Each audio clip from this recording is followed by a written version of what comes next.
మన దేశం, మన క్షేత్రాలు, మన నదులు అంత గొప్పవి తెలుసుకోక, చేతకాక, 4 శ్లోకాలు రాకపోయినా, 2 పద్యాలు లేకపోయినా, ఓ పురాణం చదవకపోయినా, ఓ మైకట్టుకుని వెర్రికేకలేసే వాళ్ళకి ఈ జాతి వైభవం ఎక్కడి నుంచి తెలుస్తుంది?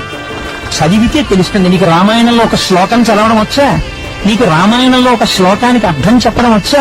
నీకు ఓం త్రయంబకం యజామహే సుగంధిం పుష్టివర్ధనం అనడం వచ్చా? నీకు చేత కాదు. నువ్వు నా జాతిని, నా మతాన్ని విమర్శించగలిగిన మొనగాడివా? మైక్ లో ఎక్కడి నుంచి వచ్చింది నీకు ఈ కలేజా? మన చేతకానితనం. నిష్కారణంగా అబద్ధపు మాటలు పురాణాలు మాట్లాడరు, ఋషులు మాట్లాడరు, వాళ్ళకి అవసరం లేదు.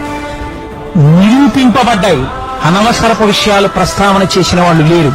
రామదాసు గారు విమానంలో వెళ్లిపోతే భద్రాచల క్షేత్రం వచ్చింది. రమణ మహర్షి ఆత్మజ్యోతి కొన్ని వేల మంది చూస్తుండగా అరుణాచల శిఖరాల్లో కలిసిపోతే అరుణాచల వైభవం కనపడింది.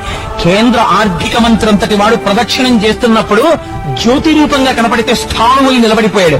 ఎంత మందికో ఎన్ని రకాలుగానో స్వామి దర్శనమిచ్చి వాగ్గేయకారులని, ఋషుల్ని, భక్తుల్ని ఉద్ధరించినటువంటి మహాక్షేత్రాలు కలిగినటువంటి సనాతన ధర్మం మన ధర్మం. అటువంటి ధర్మంలో పుట్టడం మన అదృష్టం. అటువంటి ధర్మం గురించి చెప్పుకోవడం మన అదృష్టం. అటువంటి బావులలో స్నానం చేయడం మన అదృష్టం. వాటికి పేర్లు తక్కువ చేయడం, వాటి గురించి ఎవరో విమర్శలు చేస్తే మనం